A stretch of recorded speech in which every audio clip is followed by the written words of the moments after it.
ఈరోజు మేమేమంటున్నామనంటే మమ్మల్ని చంపిన వాళ్ళని మేము చంపండి అని చెప్పి అనట్లేదు.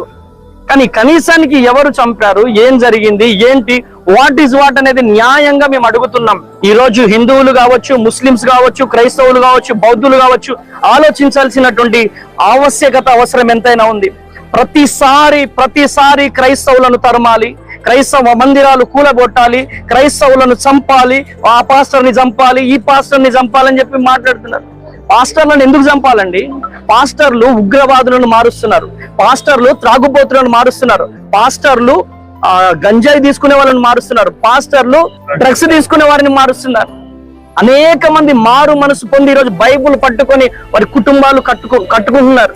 ఈరోజు పాస్టర్స్ చేయబట్టి భారతదేశం బాగుపడుతుంది, క్రైస్తవత్వం చేయబట్టి ఉగ్రవాదం తగ్గుతుంది, క్రైస్తవత్వం చేయబట్టి డ్రగ్స్ తీసుకునే వారు తగ్గుతున్నారు, క్రైస్తవత్వం చేయబట్టి దొంగతనం చేసే వాళ్ళు మారు మనసు పొందుతున్నారు.